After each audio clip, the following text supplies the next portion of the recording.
से घड़े के बराबर कैसे होता है, मटका कैसे होता है। तो नमस्ते, मैं पवन यादव, गांव रामपुरा से।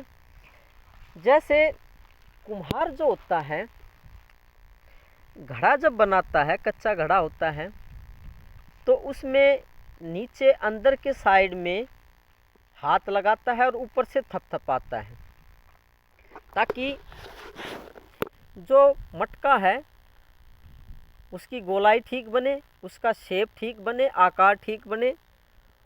नीचे हाथ लगा करके अंदर के साइड में बाहर से थपथपाने की प्रक्रिया से जो मटका होता है उसकी कमियां निकाली जाती हैं, उसके खोट निकाले जाते हैं। तो इसी प्रकार जो गुरु होता है वो अपने शिष्य की कमियों को बाहर निकाल देता है, बाहर निकाल करके फेंक देता है। ये ज़रूरी होता है और एक उसको सर्वोत्तम पुरुष बनाता है। अपने फील्ड में, अपने क्षेत्र में उसको सर्वोत्तम बनाने की कोशिश करता है। तो ये प्रक्रिया 3 तरीके से होती है। पहला तरीका क्या होता है, डांट फटकार लगा करके कमियां निकाली जाती हैं और बाद में प्यार से भी बोला जाता है। तो पहली प्रक्रिया, डांट फटकार लगा करके कमियां बताई जाए, उनको बाहर निकाला जाए। नंबर 2, राम भजन के द्वारा या राम भजन करवा करके भी कमियों को बाहर निकाला जाता है। और तीसरा, अपनी शक्ति या ऊर्जा से, अपने ज्ञान से वो इन कमियों को बाहर निकाल देते हैं। तो यहाँ पे 3 तरीके से जो शिष्य की कमियां होती हैं उनको गुरु बाहर निकाल देता है। अब इसके पीछे विज्ञान काम क्या करता है और इसके पीछे राज क्या है, यही जानने की आगे अब हम कोशिश करेंगे। इसके पीछे राज ये है, शिष्य के चित्त के अंदर बहुत सी गलत ऊर्जाएं और शक्तियां या एनर्जी पैटर्न कह लो इंग्लिश में, वो इकट्ठे हो जाते हैं। जब चित्त के अंदर एनर्जी पैटर्न्स गलत इकट्ठे हो जाते हैं तो उनसे उनका जो अगला जन्म है वो बुरा हो सकता है।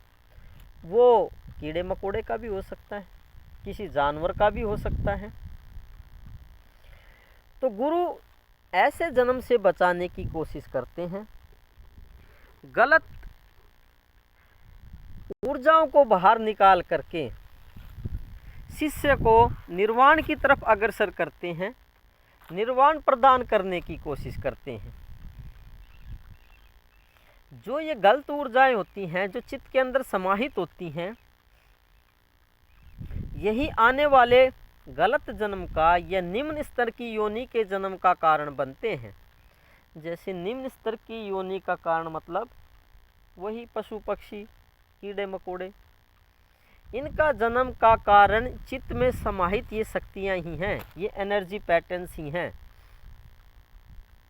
गुरु इनको देख लेते हैं और पीछे जो 3 तरीके बताए गए हैं उनसे इन एनर्जी पैटर्न्स को, इन गलत ऊर्जाओं को बाहर निकालने की कोशिश करते हैं। अब ये एनर्जी पैटर्न्स गुरु कैसे निकालते हैं, वो उनकी इच्छा है, वो उनकी काबिलियत है। वो चाहे अपने योग बल से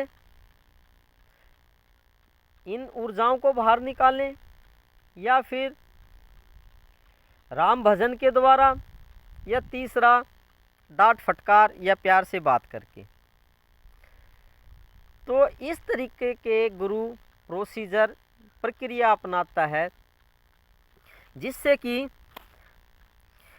जो शिष्य की कमियां हैं, शिष्य के अंदर जो खोट हैं, वो बाहर निकल जाते हैं और उनका अगला जन्म जो होता है वो हो ही नहीं पाता।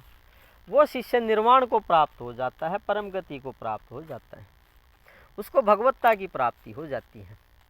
तो जब तक खोट नहीं निकालेंगे तो भगवत्ता की प्राप्ति कैसी होगी। तो इसीलिए कहा गया है गुरु कुम्हार के समान है जो शिष्य के खोट निकालता है। तो ये बहुत बड़ी बात कही गई है, जिसके पीछे आम आदमियों को विज्ञान नहीं पता होता है, कि वे सोचते हैं कि ऐसे ही दो शब्द कह के चले गए हैं संत महात्मा। संत महात्मा के कोई भी जो शब्द हैं, वाणी हैं, उनके पीछे कुदरत का गहरा विज्ञान काम करता है। उस विज्ञान को हम पकड़ नहीं कर पाते हैं, इसलिए इन शब्द वाणियों को आम समझ करके छोड़ देते हैं।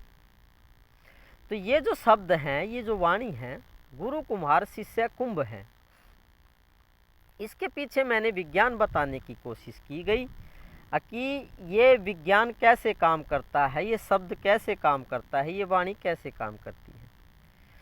तो मैं उम्मीद करता हूँ आपको ऐसे गुरु मिले जो आपके खोट को निकालें, आपकी कमियों को बाहर निकालें, और कमियां निकलने से आपको भगवत्ता की प्राप्ति होगी। भगवत्ता की प्राप्त होने से परम गति स्वयंता ही मिल जाती है या प्राप्त हो जाती है, इसमें कोई दो राय नहीं है। तो अपने गुरु पे विश्वास रखिए। आपके गुरु जो हैं वे कुम्हार हैं, आपकी कमियां निकालेंगे डांट फटकार करके, या अपनी योग शक्ति से, या राम भजन करवा करके।